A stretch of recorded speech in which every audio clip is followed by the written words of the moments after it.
sosok-sosok yang luar biasa expert dalam bidangnya ya. Untuk seminar Act Now Don't Wait for a Rapture, kita akan memanggil 4 orang yang sangat hebat, dan nanti satu-satu izin saya bacakan CV-nya terlebih dahulu untuk kemudian naik ke panggung satu-satu ya. Yang pertama, ini sosok yang nanti paling cantik di panggung ya, dokter yang luar biasa, yaitu Dr. Yani Heriwida Yani, SPN, FMIM, FND, FEE. Selaku moderator hari ini, beliau merupakan dokter lulusan Fakultas Kedokteran Unpad, spesialis saraf Unpad, kemudian pernah melakukan fellowship EEG di Universitas Kebangsaan Malaysia, dan diantaranya pernah mengikuti workshop training course on pain management, workshop training on neuromodulation, dan masih banyak lagi. Hatur nuhun dok, sudah datang menjadi moderator hari ini. Dan narasumber pertama kita panggil kembali ya, sosok kebanggaan kita, Dr. Chandra Mulyono SPS. Beliau adalah lulusan FK Universitas Kristen Maranatha, spesialis saraf dari Unpad, dan sebagai prestasi beliau pernah melakukan menjadi observer electroneuromiography at University Medical Center di Utrecht, Belanda, pernah menjadi observer di Melbourne Brain Center, Neurology Department, The Royal Melbourne Hospital. Tangan lagi buat Dr. Chandra. Ada 2 orang lagi yang belum kita lihat mukanya ya. Saya jamin kedua dokter ini adalah dokter-dokter hebat, ganteng juga, dan juga salah satunya adalah content creator juga. Nah lo ya kan.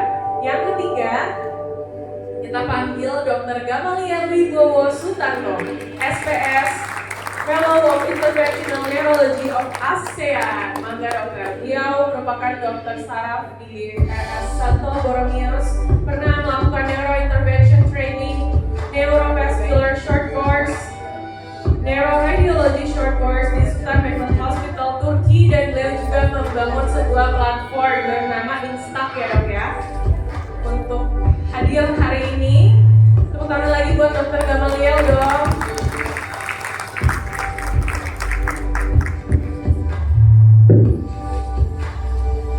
Kemudian last but not least, satu lagi ya, jangan sampai kelewatan.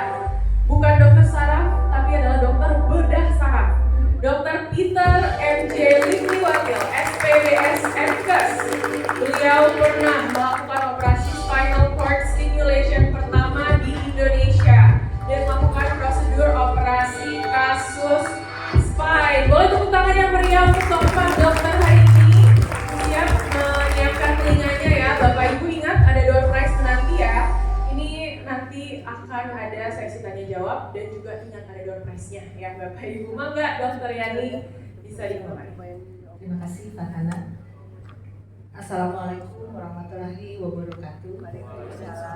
Shalom, Om Swastiastu, Namo Buddhaya, salam kebajikan, salam sejahtera bagi kita semua. Kemudian rekam jantung, dan kebetulan di kami instalasi gawat daruratnya itu tempat CT scan itu dekat. Jadi mulai dari pintu itu langsung, kalau memang seperti tadi yang alur yang melalui pintu melalui ambulans itu, karena sudah dilakukan semua triase dan sebagainya di ambulans, maka begitu datang langsung masuk ke tempat CT scan didampingi oleh dokter jaga cepat ya. Ya, jadi itu sehingga memperpendek waktu pemeriksaan.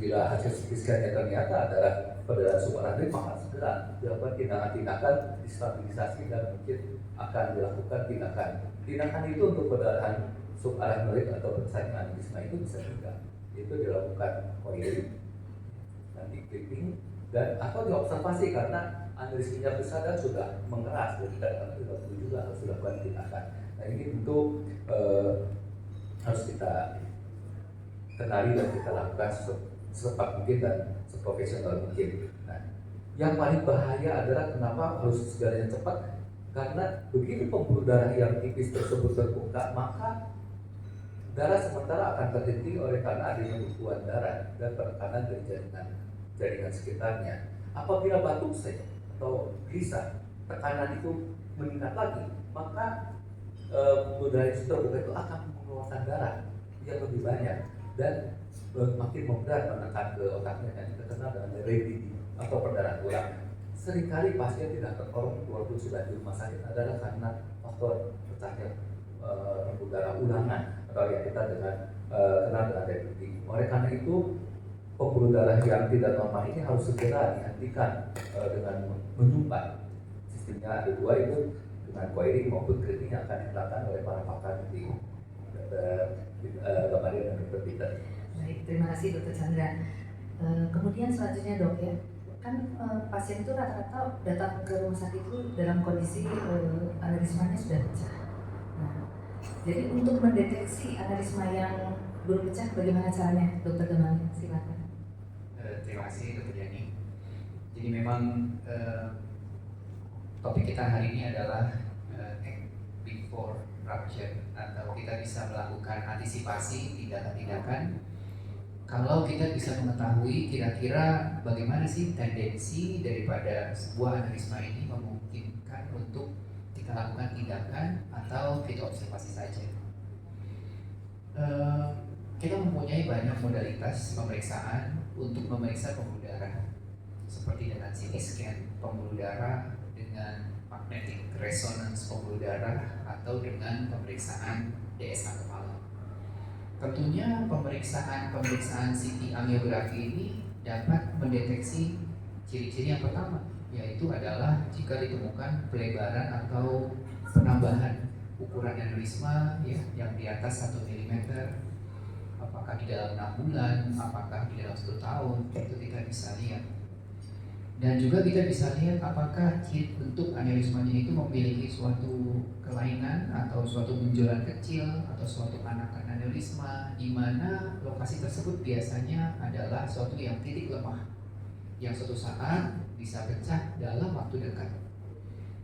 Nah, kebetulan kami di Rumah Sakit Boromius memiliki fasilitas yang baik, yaitu adalah MRI 3 Tesla, di mana kalau kita melakukan follow up pemeriksaan pembuluh darah dengan MRI itu kan tidak menggunakan radiasi, jadi dengan teknologi magnetic resonance. Jadi kalau kita mau follow up 6 bulan, kita mau follow up 1 tahun, atau kita mau follow up lebih sering dari itu, tentunya efek radiasi yang mengenai kepala atau tubuh itu menjadi tidak ada karena kita memakai magnetic resonance imaging. Pada slide berikutnya kita lihat di sini ya, di dalam follow up waktu demi waktu ya, dari 12 bulan, benjolan pembuluh darah atau aneurisma yang tadinya sekecil itu ternyata di dalam 12 bulan dia makin besar. Dan ini adalah tanda-tanda kita perlu melakukan tindakan. Dan di MRI, bukan sembarang MRI, bukan MRI yang 1,5 Tesla, tetapi MRI yang 3 Tesla dengan kontras gadolinium itu dapat mendeteksi adanya suatu inflamasi pada dinding aneurisma tersebut yang memberikan suatu gambaran hati-hati bahwa ini merupakan ciri-ciri aneurisma yang mungkin akan pecah. Demikian juga imaging MRI dengan 3D itu dapat mendeteksi suatu benjolan. Ini yang kita sebut irregularitas, ini yang kita sebut benjolan dari benjolan atau anakan aneurisma atau gland dan sebagainya. Dimana kalau ada ini, kita harus segera memutuskan apakah kita perlu lakukan tindakan. Tindakan apa yang dipilih nanti akan kita jelaskan. Berikutnya, nah ini kita bedakan. Ini adalah dilakukan dengan CT angiografi dan di bawah dengan DSA. Nah, dengan DSA kita periksa satu-satu pembuluh darah, arteri yang depan, arteri yang belakang, arteri kanan, arteri kiri, dengan masing-masing kateter tentunya memberikan suatu akurasi di dalam morfologi atau bentukan aneurismanya itu secara akurat. Kalau DSA sendiri itu apa dok? Ya. DSA adalah pemeriksaan dengan menggunakan kateter. Mungkin umumnya itu adalah kita kenal dengan pemeriksaan jantung, coronary angiografi. Namun ini kita tidak belok ke bawah ke jantung, kita beloknya ke atas. Jadi kateterisasi jantung cuma dibelokin ke arah kepala, arah otak ya? Iya, kebetulan kami juga memiliki layanan di mana DSA itu tidak perlu rawat inap. Masuk pagi untuk dilakukan, siang atau sorenya bisa rawat jalan. Seperti apa dok? Bagaimana caranya?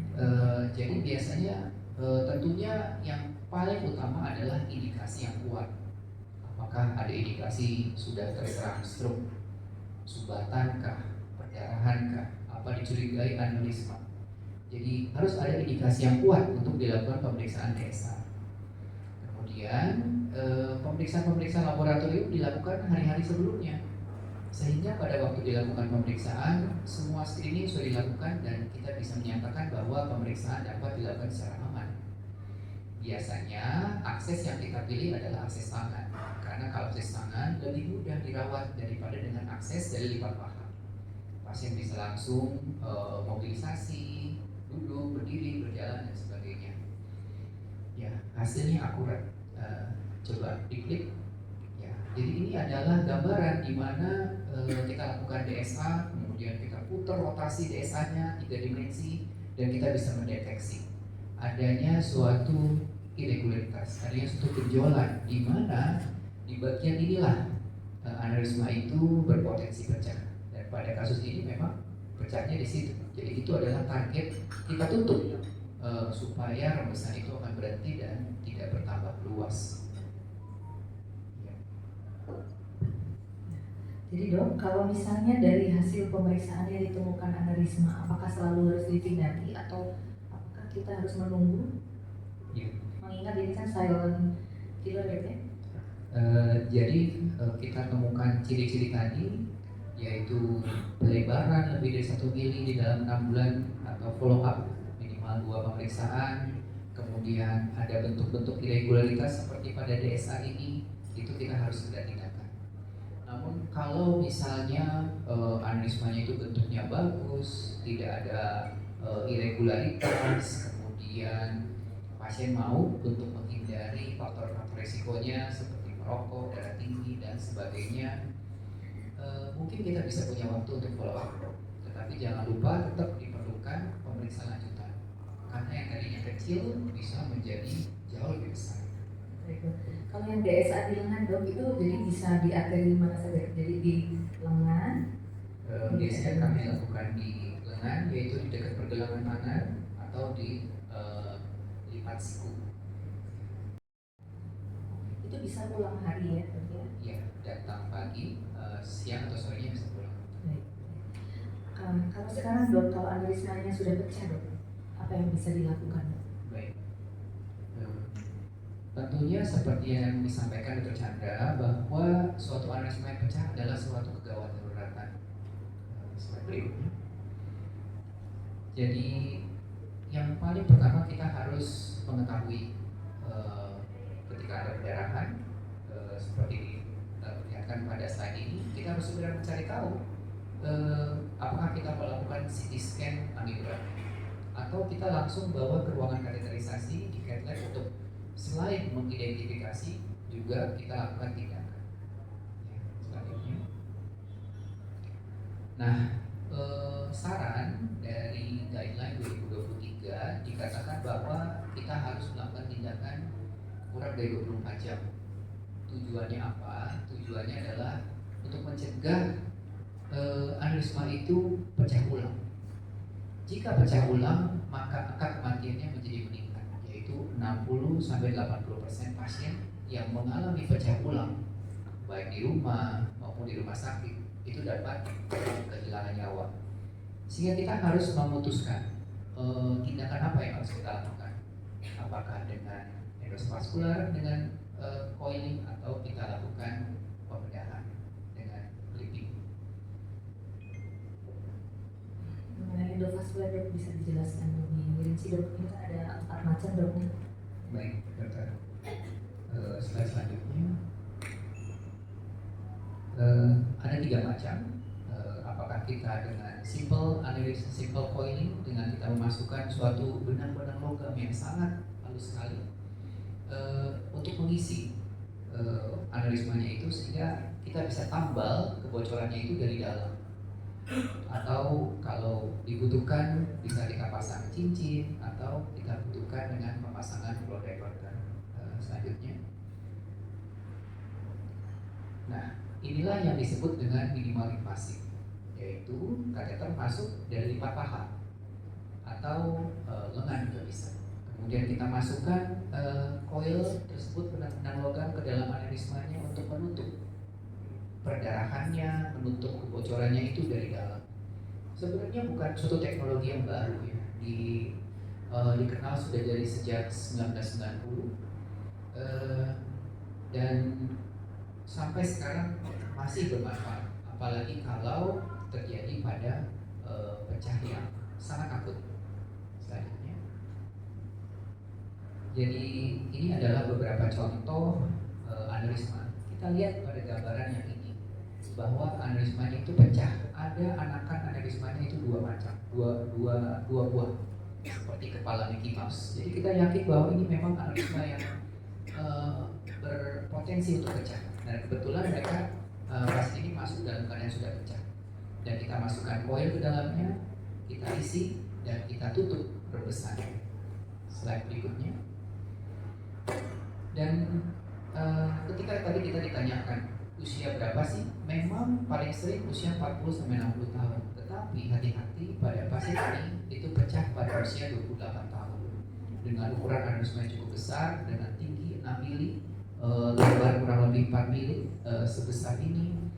Dan syukur kita bisa tangani dengan cepat dan pasien bisa pulang dengan baik. Ya. Tapi kadang-kadang ada bentukan aneurisma yang tidak bisa ditangani dengan cara simpel begini. Karena kenapa? Karena lehernya itu lebar. Sehingga kalau kita hanya mengisi lembaran-lembaran koil saja, maka koil itu akan jatuh ke bawah.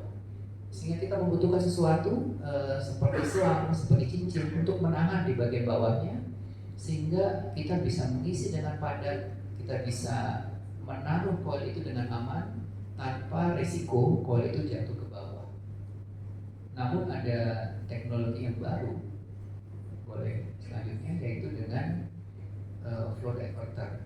Kenapa? Karena dengan teknologi yang sebelumnya itu kurang bisa mengatasi kalau aneurismanya besar sekali, di atas 25. Boleh selanjutnya buat kembali ke yang sebelumnya. Jadi di sini kita bisa lihat aneurisma yang besar di atas, dengan dipasang flow diverter lama-lama bisa hilang seperti di pojok kiri yang bawah. Jadi ini adalah solusi yang lain, seperti pada pasien yang diceritakan tadi, kita pasang ini sehingga kita bisa benar-benar yakin follow up berikutnya aneurisma tersebut telah hilang. Dan kami ada contoh slide selanjutnya, di mana kita menangani suatu aneurisma yang besar belasan mili. Kita taruh koil dulu di dalamnya, kemudian kita pasang flow diverternya. Jadi flow diverter ini adalah cincin yang dirajut 48 benang-benang logam yang sangat halus, sehingga rapat, cukup rapat untuk mencegah atau untuk mengalirkan kembali pembuluh darah menuju ke pembuluh darah yang sehat, tidak masuk kepada aneurisma yang berpotensi untuk pecah. Jumlah koilnya sendiri dok tergantung besarnya daripada aneurismanya dok ya. Betul. Yang paling banyak pernah dokter lakukan ada berapa koil dok? Mungkin ada yang belasan, ada juga dokter. Ya segitu besarnya berarti ya aneurismanya. Nah selain tindakan endovaskuler, tadi dokter pernah sampaikan ya, ada tindakan operatif dok ya. Nah jadi itu bidangnya dokter Peter. Nah dokter Peter, kapan dokter memutuskan suatu aneurisma itu dilakukan tindakan operatif? Terima kasih Dr. Yani. Hadirin sekalian, kami dari bagian bedah saraf, jadi saya Dr. Peter bagian bedah saraf, saat ini mengalami penurunan pasien. Karena teman saya ini rupanya Dr. Gamaliel ini makin ahli mengerjakan kasus bagiannya kok. Biar bagaimanapun operasi itu tetap masih ada indikasi, yaitu bila kasus aneurismanya ini disertai dengan perdarahan yang besar. Jadi sekaligus kita mengambil perdarahan, sekaligus juga untuk mencapai aneurismanya. Atau mungkin kadang-kadang dikombinasi, bisa Dr. Gamaliel melakukan tindakan endovaskuler, saya mengambil. Ya tergantung. Tapi tindakan operasi sendiri memang dipilih tergantung dari lokasi, kemudian jarak membuka tulang tengkorak mencapai aneurismanya sendiri, itu juga sangat mempengaruhi. Kalau letak aneurismanya terletak dekat garis tengah, berarti makin jauh saya menjangkaunya begitu membuka tulang tengkorak.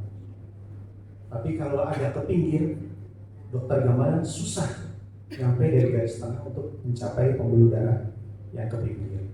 Lebih dekat ke saya, bagian bedah saraf.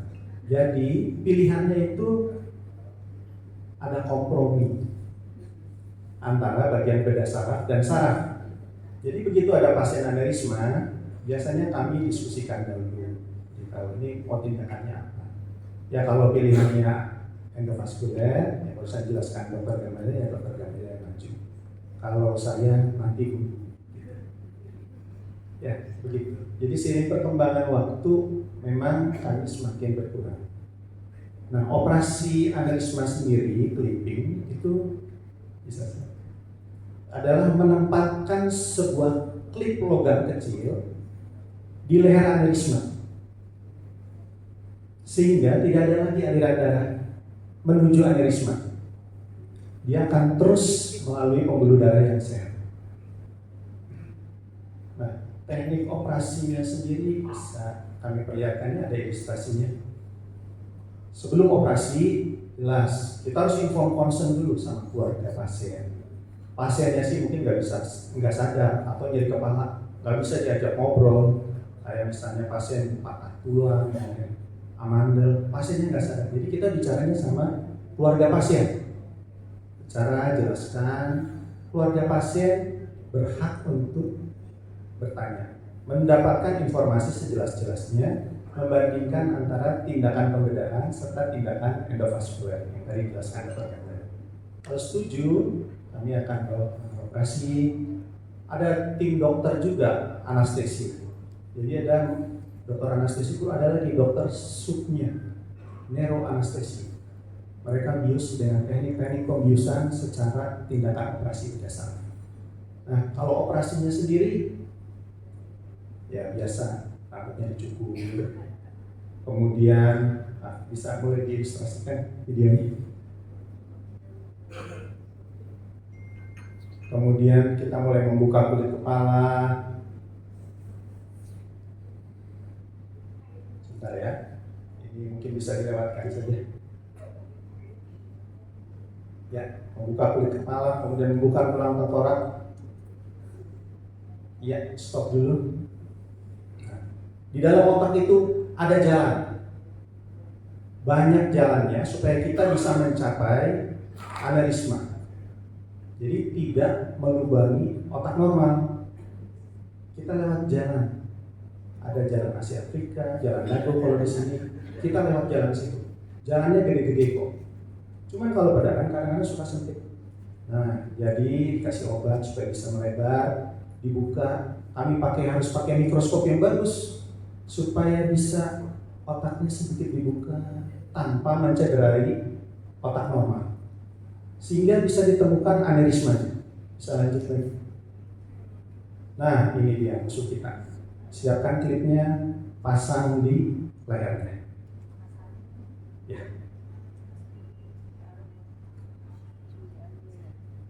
Saya penasaran dengan ukuran klipnya dok, apa sebesar peniti atau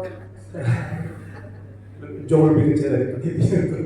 makanya disebut microsurgery. Iya, jadi kecil sekali. Kadang-kadang kita nggak bisa megang klipnya, jatuh. Jadi memang harus pakai alat bantu khusus. Logamnya berbahan titanium. Jadi memang ada alat-alat pemegangnya khusus. Aneurismanya sendiri ukurannya 3 mili, 4 mili, 5 mili, kurang dari sesenti itu. Mau masang alat lagi di situ, di lehernya 2-3 mili. Ya alatnya tentu yang lebih kecil lagi. Gitu.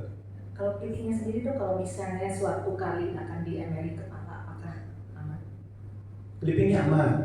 Teknologi sekarang dengan bantuan dokter radiologis yang untuk membaca kasus-kasus di kepala itu bisa dibaca dengan baik. Memang ada berkendara, tetapi dengan teknologi MRI yang 3 Tesla sekarang itu pendarahannya jauh lebih kurang, lebih baik. Jadi bisa teridentifikasi dengan baik.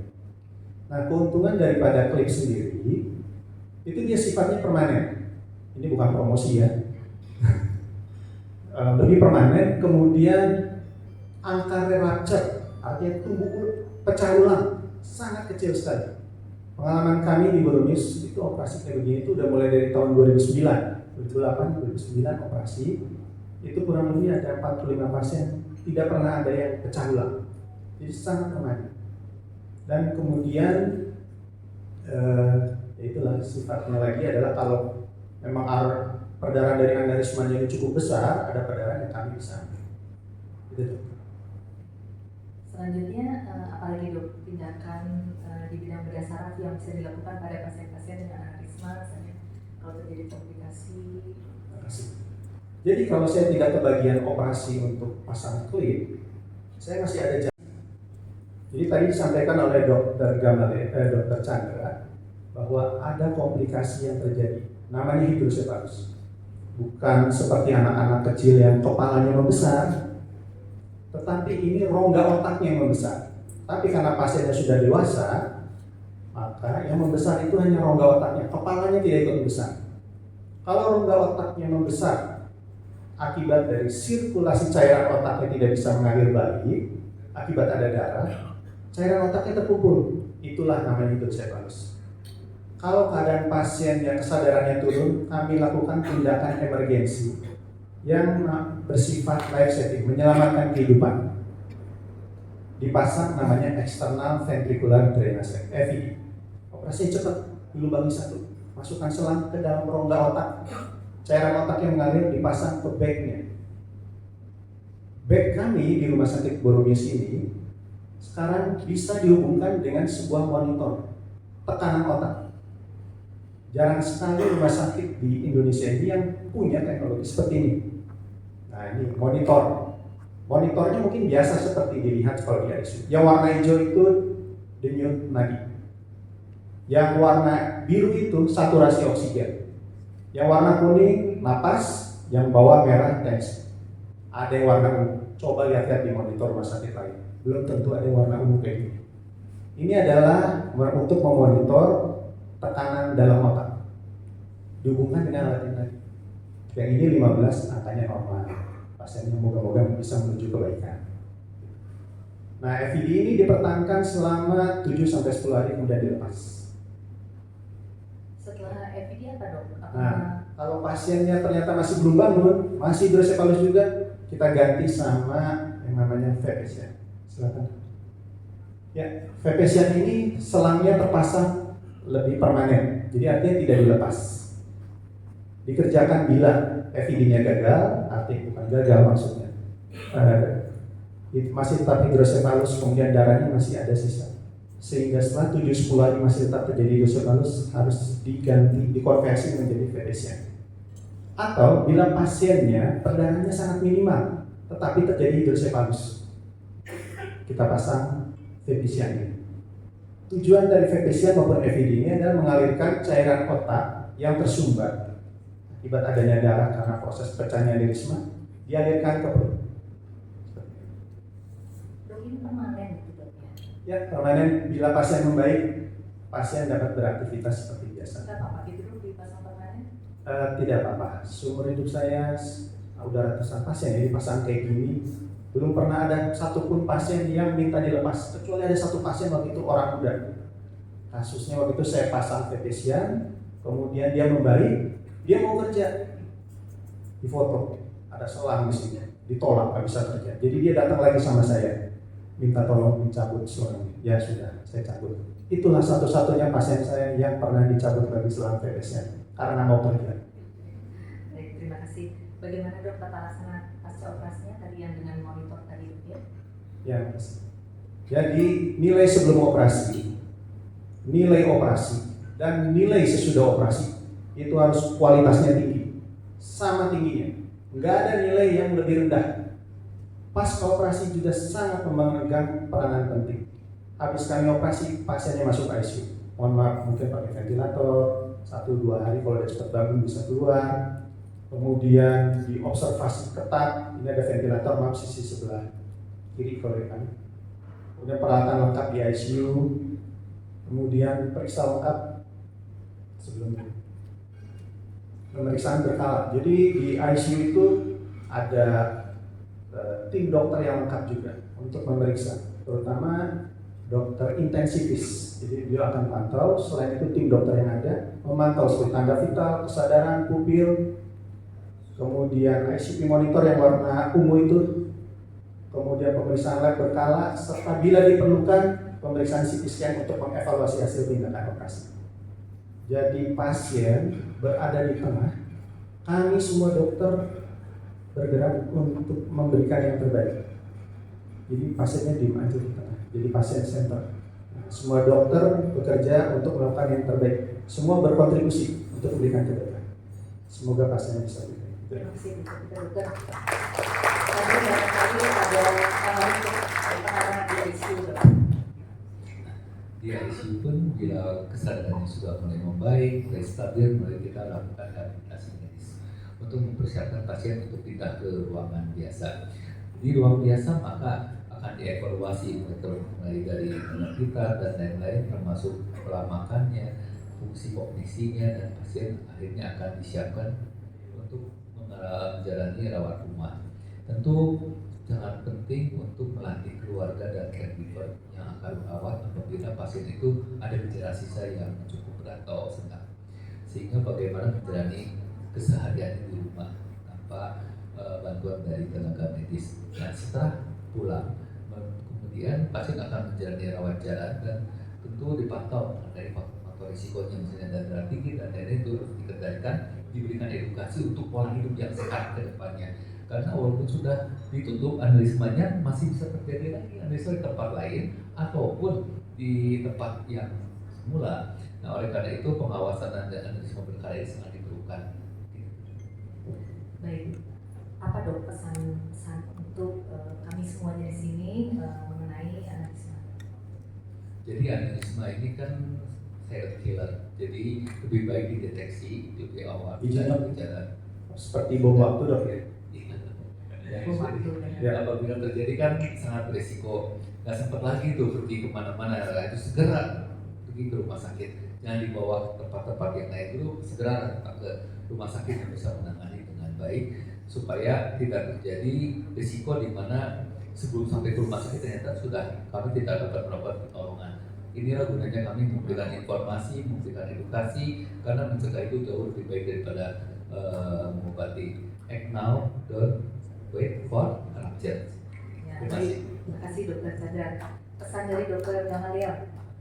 Terima kasih dokter Yani. Jadi memang kita memerlukan evaluasi, apalagi bila mana ada faktor-faktor risiko yang sudah dokter Chandra sampaikan, dan bila memang ditemukan adanya suatu aneurisma, baiknya kita lakukan evaluasi berkala. Nah, evaluasi berkala bisa dipilih CT scan pembuluh darah, MRI, DSA, apapun itu. Semoga dapat menjawab pertanyaan apakah ini perlu diobservasi dulu ataukah perlu dilakukan tindakan segera. Baik, selanjutnya pesan dari dokter Peter.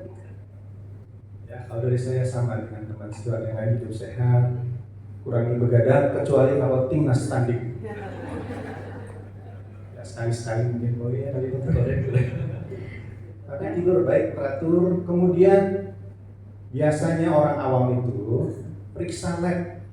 Oh, kita cek lab, kolesterolnya lah, trigliseridnya lah. Sekarang kami rekomendasi sama hadirin sekalian, periksa juga kesehatan pembuluh darahnya. Jadi itu masuk kalau bisa dalam medical check up. Pembuluh darah, modal yang baik untuk hidup kita, otak yang baik, jantung yang sehat adalah pembuluh darahnya harus sehat. Jadi pemeriksaan berkala mempergunakan pemeriksaan angiografi, CT angiografi untuk kepala ataupun jantung, kami rekomendasikan. Ibu Rus ada ya Dok?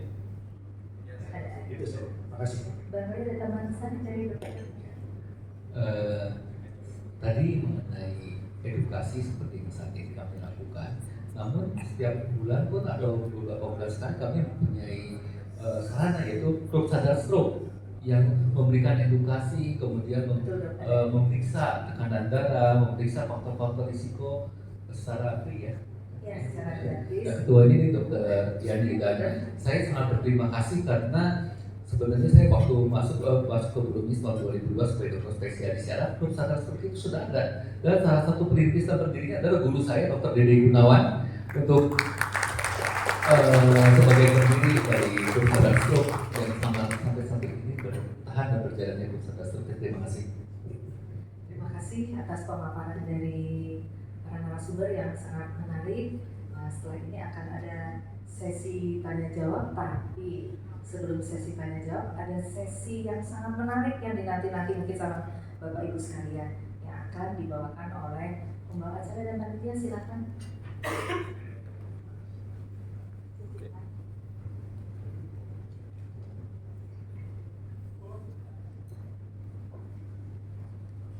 Oke, Bapak Ibu ini kira-kira siapa ya dokter di sebelah aku?